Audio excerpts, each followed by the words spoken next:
You can obviously have really good holidays with your family, you're seeing friends, you're maybe having traditions that, come up only once a year. You have foods that are specific to this holiday potentially. And so there's a lot of good and joy that can come around the holidays. But what I want to talk about is that it also has the potential for a lot of stressors. I want to talk about what those stressors may be so you can anticipate them, what to do about them, how to ensure that this stress doesn't trigger some mind body symptoms to come up. Potentially, you're doing a lot of work right now and the symptoms are going down. You don't want them to get re triggered or to have a flare up in the pain. Now, it may happen. It's quite normal that it could, but I want to equip you with a plan so that that hopefully does not happen. One thing to point out before we get started is just because you're going into a potentially stressful situation doesn't mean that your progress in this healing journey is going to necessarily backslide. It doesn't quite work like that. It's usually more of a prolonged period of time that your body is in this fight or flight nervous system state that then gets really dysregulated. There's all kinds of different stages of this healing journey. You may not have any symptoms and you're just listening because you want to have help in navigating the holidays because you anticipate the stress coming and you want to avoid any mind body symptoms that arise. You might be having some symptoms and you don't want them to become chronic, or you just want some support around the holidays. And you may be on the other spectrum where you have chronic symptoms. You've been actively knowing about this work and doing the work to decrease them, and you don't want to flare over the holiday season. So I'll be talking to each one of those. This video will incorporate at any stage. It could be helpful to you. What the goal of this video is to help you navigate the holidays with ease so that you have some strategies in place so that you can regulate the nervous system even in times of stress. It's really hard sometimes to not get triggered by people and places that are triggering, but with a little preparation, I think it goes a long way to keep everything as minimalized as possible. The other thing is you don't want to go into this expecting problems because where you expect problems, you probably get problems, if you know what I mean. So going into this as positively as you can, that you're going to have a nice time with your friends or your family. It's going to be a good experience, and try to minimize this negativity going in. You'll be well prepared after this video and a little bit of thinking on your side then of how you can incorporate some of these ideas, and you'll be in good shape. But so try to go into it with a positive attitude as well. Let's first start by talking about some of the stressors. What can they be? So one thing would be that you want everything perfect. If you're anything like a type T personality trait that typically has chronic pain and symptoms, you're a perfectionist, you may be kind of wired tight, you like things in order, you are a people pleaser, you have all these different traits that around the holiday, especially if you're hosting, could flare up internal stressors. So one of them could be if you're cooking for a large group, you want everything on time, or you want to have things just right, everything perfectly planned. If you're going somewhere, to make sure that the holiday trip is planned in a good way. These kind of things can come up as stressors.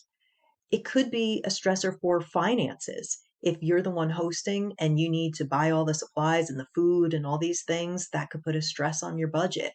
Or going somewhere and the gifts and that sort of thing. You're going back to the childhood home potentially. And whether you feel like you've had a good childhood or not, there are sometimes stressors that are back in the unconscious that can be triggered. Things that you're not even aware of, but you get triggered potentially being back in that environment. And that goes along with also the family dynamics. You kind of go into the same patterns or the same roles that you had in the family unit growing up.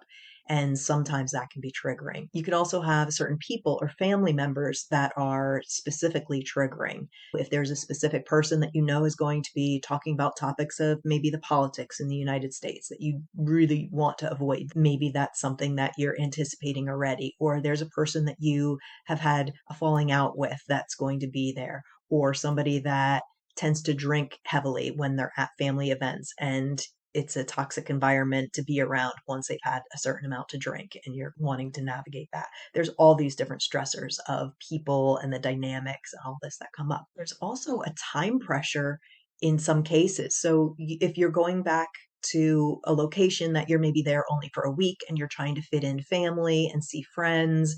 And this is your 1 week of holiday maybe for the year, and you're trying to fit everything in. You want your own traditions. You want to be doing some things with your own family. And so it's this time pressure and pressure cooker that you're trying to fit everything in, make everybody happy, do everything that you want to do in that time, and to be able to relax also if this is your holiday. Another one would be the added events and socializing. So if you're an introvert, that could be very stressful, all these different activities that are going on and you're not so keen to go maybe. Or you're being invited to things and you're feeling like, I don't know, I remember just being scared to say yes to things because I didn't know how I was going to feel, if I was going to have a migraine that day or not. So I'd say yes, but then, half the time everybody knew that, Karen canceled half the time. And so that came with guilt then, and I felt bad. And that adds pressure because there's more events and you want to feel well, you want to go do things, but there's just such a question mark if you're in chronic pain and having symptoms. I want to also acknowledge that the holidays are really sad for a lot of people. There's a lot of lonely people that don't have anywhere to go, or maybe they've lost a loved one and this is the first holiday that they're without their loved one, or there's all kinds of different scenarios. So I want to acknowledge that. And to those people, I want to make sure that you know that you're seen as well in this, and that hopefully there is support that you can get over the holidays if you are feeling down. Also acknowledge that there's some country specific stressors. There's a lot of wars going on right now. There's a lot of conflict. And you could either potentially be a refugee in another country. I know many Ukrainians that are here in Switzerland, and they're away from their loved ones and they're away from their home and their traditions and the things that they're used to and their foods and all these other things. So I know that's a real struggle, but there's also active wars in different places that there's people feeling unsafe. So I want to acknowledge that first of all. And a second kind of country specific thing is the US and this political situation. It's very, very triggering for a lot of people. And while one candidate won, the other candidate had 74 million people voted for that person that are very disappointed right now, that are not happy going into some of these discussions. Even if you're on the same side politically, it might feel very triggering to still have those conversations of, oh, can you believe they did this? Can you believe that happened? This nomination wants to be appointed. Can you believe that? Like all these different things, even if you're on the same side, could be very upsetting to the nervous system. So there's a lot of things going on socially, and I'm not naming many, many more things going on in countries, but I'm American. This is something that's on my mind, especially going into the holidays. I know that this is going to be some challenging times for some people that are having family members that are either on separate sides, and it may trigger some conversations that will be upsetting, or just the stress in general over that. Next, I want to just give you a couple main points. Then I'll go into the 5 strategies that I have that you can use, and then go into some specific tools that you can also use. First point I want to stress is this mind body connection that we all have. And if you've been following my work for any time, you probably understand by now. But for anyone who hasn't heard this, it is the fact that any stress, known or unknown to us, so there's a lot of stress going on in the unconscious side of the brain. So emotional things that happen in our childhood, or traumas that happen in our adulthood that we just never emotionally processed because we were too busy to do so. We weren't capable of doing so. It was just too upsetting at the time, whatever the case may be. There's other stressors that are our personality types. If we're perfectionistic and some of the stuff that I mentioned before, that we are a caregiver and we're lacking our own self care, or we have no self compassion. We just have this inner critic that's beating us up all day. These are things that are feeling like a threat to the brain and is causing then mind body symptoms to come up because it's dysregulating the nervous system. It's keeping us in this fight or flight nervous system state that then is signaling to the brain that there's all kinds of trouble. We're in danger. There's a threat there. And sometimes it will provide us with mind body symptoms. So that would be neuroplastic pain, migraine, back pain, hip pain, knee pain. It can be, the brain can choose anywhere that it has control over, and it has control over everywhere. So it can show up in any part of the body, IBS, pelvic floor, all kinds of things. So these things are real. They are caused by the brain, not by something physically wrong in the body. And so this is there's evidence on this. It's the latest in neuroscience of pain and where the neural pathways in the brain have something to do with it and how this can be reversed basically. And so I've cured myself from 34 years of migraine.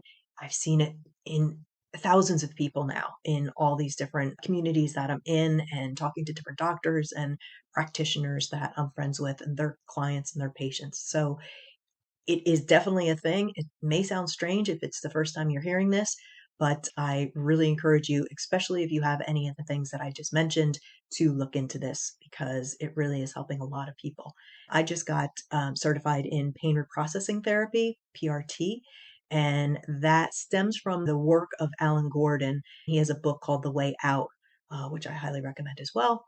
But anyway, that goes into a little bit more of some of the strategies behind how you get out of chronic pain and symptoms, etc. But that's not what this video is about. Why I'm making this video, because people that are in chronic pain and symptoms have a tendency to possibly have a flare during stressful periods of time. So that's one thing, that just to know that this mind body system and connection exists and that it has the potential to cause symptoms. Okay, that's the first one. Second one would be preparing for the holiday before it happens is crucial because without it, you're just going in blind and you're just being triggered by things. You're reacting in the moment. You may have a dysregulated nervous system, meaning you're not real coming from this ease and flow of life. You're already coming at it from this kind of agitated or intense state that typically the brain doesn't make the greatest decisions in. So you're reactive or you're very emotionally charged, or it's like a hairline trigger that you get reactive very quickly. So this kind of thing is why we go into the holidays with a plan. And without further ado, let me tell you what the strategies could be for you. So one would be anticipating those stressful scenarios that I mentioned. Maybe you thought, yeah, okay, that one, yeah, that sounds like me. Hopefully not all of them, but you already have in mind maybe some of them. And I'll write them in the show notes so you don't have to go back and look. What I would suggest is that from that list, review what you think and anticipate could be a problem. Now, I'm not saying, definitely not saying, go back through and find scenarios of all the what ifs that could happen. And no, that's the exact opposite of what I want you to do, because the only thing that that does is add more stress. And it tells the brain, oh, we're going into a major problem and there's a big threat and you're going to need to protect me in some way. And it could end up in pain. That's not what we want. We want to lower the stakes, lower the stress on all this. So what I'm asking you to do is just go back and look at those scenarios of the possible stressors. Pick out maybe one or two things that you anticipate, maybe from past experience or things that have come up in this last year that you anticipate potentially could be a stressor in those events. And if you are in chronic pain or have pain and symptoms and migraine, I obviously specialize in migraine, but why I'm talking about these other symptoms as well is because a lot of people with migraines have other health symptoms. So it's not just the migraine, but sometimes I feel it in my back. Sometimes I feel it in my stomach. I get stomach aches or my shoulders get really tense. So that's why I sprinkle in these other mind body symptoms a lot, because while I focus on migraine, there are co-symptoms in almost every case. Another stressor that could come up that I didn't mention before is that if you are on this healing journey already, in this kind of third stage that I was talking about, that you're already working on this, you're already maybe feeling some relief from your symptoms, it may come up in conversation when you're with the family or friends of, oh, I thought you have a bad back. You shouldn't pick up that thing. Or, oh, why are you having that second glass of wine? You have migraines. At one point, a friend of mine put her hand over my glass actually and told the waiter, oh no, she can't have a second glass because she'll get a migraine. That's how convinced everybody. I mean, it was 34 years of people knowing me with migraine. And I was convinced that was my trigger. But so when you realize you don't have some of these triggers anymore and that you are feeling better, this may come up like, oh, what's going on with you? It's very difficult to explain this work that we do with trying to regulate the nervous system and where the stressors come from. And quite frankly, some of the stressors are the people sitting in the room. So you have to just kind of, before you even go into that, if you are feeling well and you anticipate some of those conversations, just figure out how much you want to talk about that and how you want to talk about it. My family were happy, obviously, that I was getting less and less migraine, but it almost caused me a little bit of more of a problem because anytime I would have one, then I would get comments like, "Well, what are you stressed about? Are we stressing you out? What's the problem? I thought you were cured. I thought this was not a problem anymore." And it just added more angst to me. So it's sort of like I almost wish I just kept quiet and just they eventually would have realized that I had less symptoms, and was acting a bit differently or was engaged a lot more. But yeah, you just have to choose that for yourself of how you want to go about that. But just something I thought maybe was relevant for somebody. The second strategy would be to try to lower the stakes and intensity to what is going on. So, in some of those scenarios of what could cause stress, maybe it's the perfectionism, and you're the one who's having the holidays and you're trying to get everything ready, and you know this is going to be agitating the personality traits that are going to cause you a lot of stress. So, trying to lower the stakes would be focusing on the time that you're going to have with the family.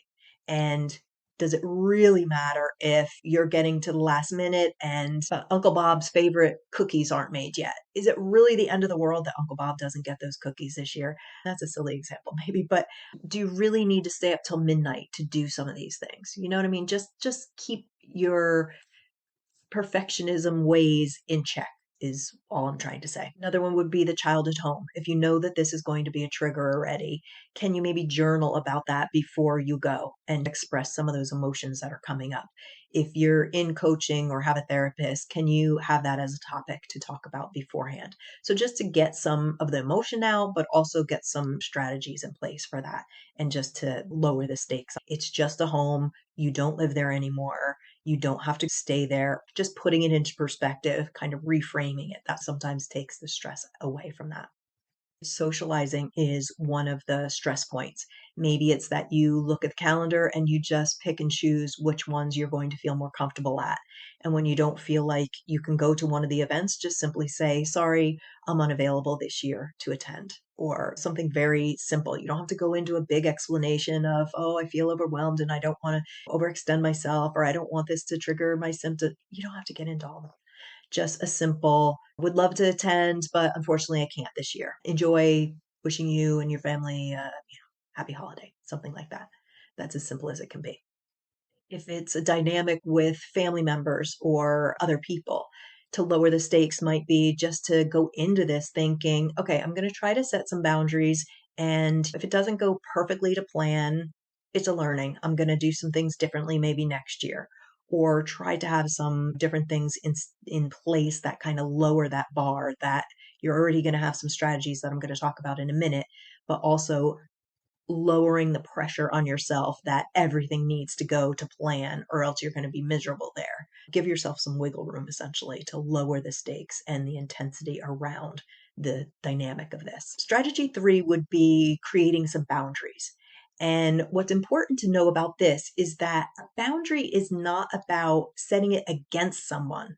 It's for you, for your peace of mind, for your comfort level, whatever the case may be. That is a very different energy than, "I'm setting this boundary because you can't do that to me and I don't want to put up with this," and da da da da. Can you feel the difference in that? And you deserve to have a boundary in place for whatever you feel is needed.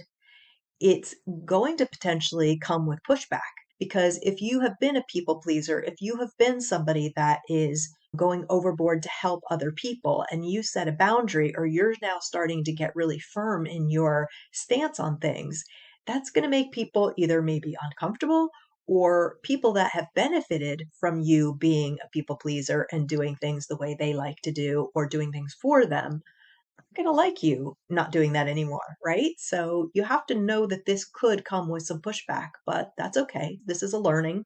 And what I learned definitely in the last couple months, I had a situation where I tried to keep a boundary that I just thought I failed miserably at this.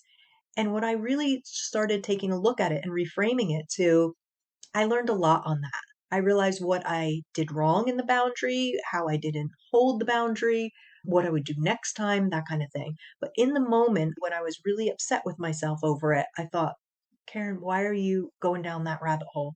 Just be in the moment at this time. It didn't go to plan, and now you have the learnings for the next time. So just try to keep it a little bit easy as well.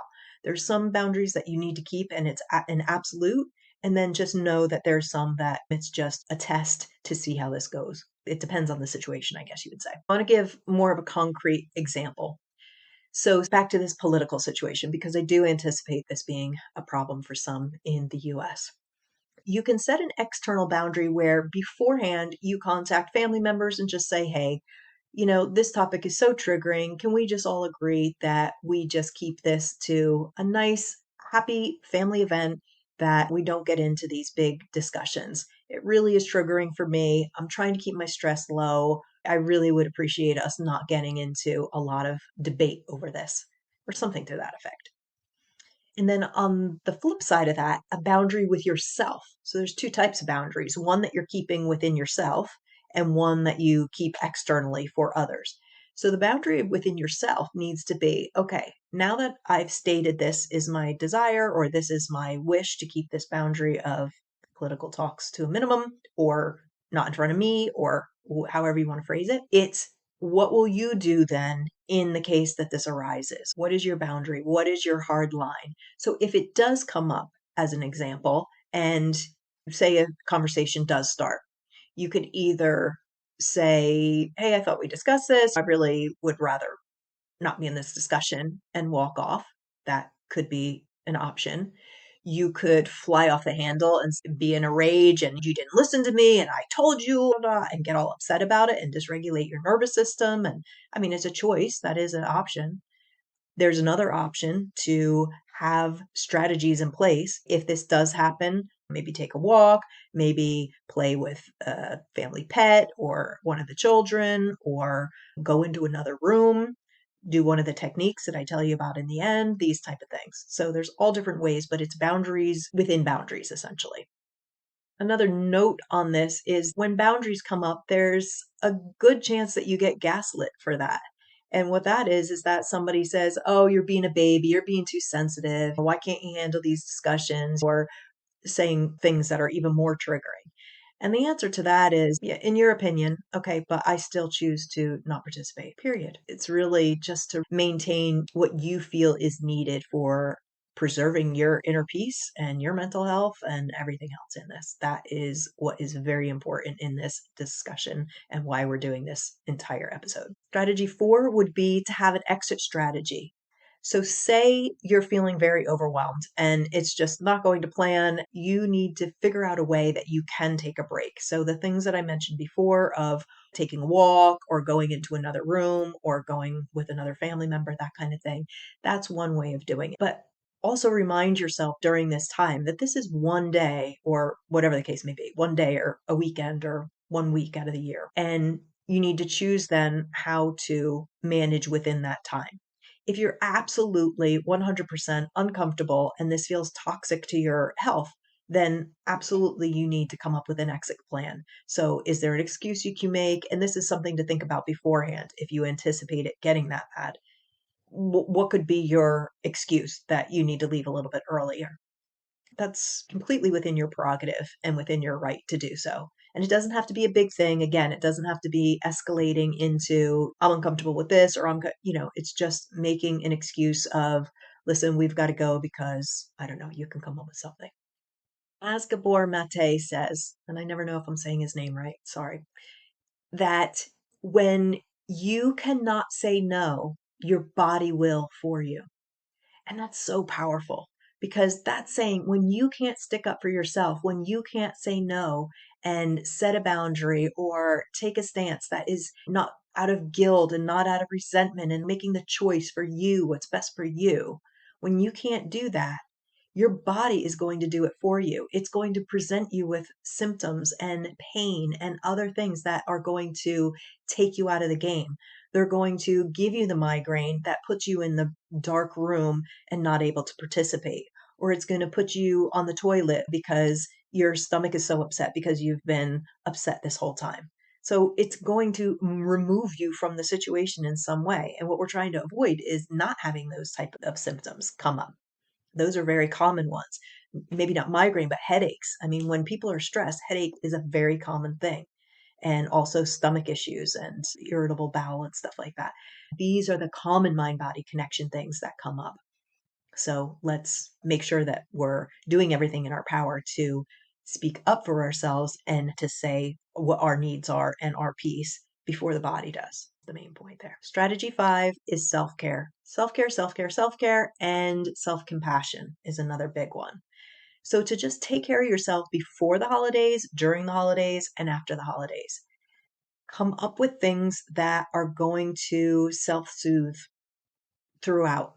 And if this is your only holiday, make sure that you're carving out time also to make sure you get what you need to be recharged before you go back to work. This could be anything from doing something nice for yourself or doing a gratitude list of things that you're really grateful for in this moment, something to make your inner world feel calm and soothed and doing things that make yourself happy and having this inner peace and this ease and flow through life instead of this intensity and this bracing for the worst. So anything that brings you that, it could be artwork, it could be going out in nature, it could be self-care is everything, everything and anything that makes you happy, essentially. It could be dancing, it could be singing, it could be working out if that's your thing, playing with your dog, whatever, whatever. It's important. Do it. Lastly, let's get to some tools. So you have some practical tools of even in the moment you can do, or to get ready, or if something has been triggering to kind of calm down after the fact. It can be done in many different ways. The first one is to ground in this 5 4 3 2 1. I don't know if you've heard of this technique, but it's a very good one for anxiety. And it can be done at a dinner table if you're getting overstimulated and you're hearing conversations and you're just getting irritated in general. It could be on the plane going, it could be in the car ride, it could be whatever. Nobody knows what you're doing. So what it is I have to read because I always forget the order. And I don't think the order really matters, but it's 5 things you see. So just spot 5 things you see, and it keeps you in the here and now, in the moment. So you're looking, okay, I see a book, I see this, da, da, da. 4 things that you can touch, 3 things you can hear, 2 things you can smell, and 1 thing you can taste. And that just anchors you into this present moment. It doesn't matter. Don't get caught up in the which is the 5. Well, I forget which one she said was the 3. I'll write it in the show notes so you don't have to pause this and write it down.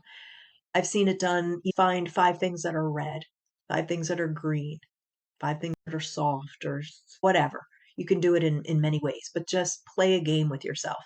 It removes you from the stimulus that's upsetting you at the moment and just ground you back into the present. So that's the first one. It's called 5 4 3 2 1 method. Next one is somatic tracking. And this is a part of this pain reprocessing therapy that Alan Gordon teaches. Somatic is in the body. That's what somatic means. And so you're feeling within your body what is arising. So as the conversation is going on, do you feel your stomach tensing? Do you feel flushed in your chest? Do you feel your heart ache in some way? Do you feel tension rising in your shoulders? Like what is happening physically in the body? And then just noticing it. And again, this is something you could be doing just as everybody's sitting and chatting, or you're kind of zoning in your own little world a little bit, but you're just noticing with curiosity. Just, that's interesting. Oh, there's a little ache in my hip. Okay. Yeah, there's this happening.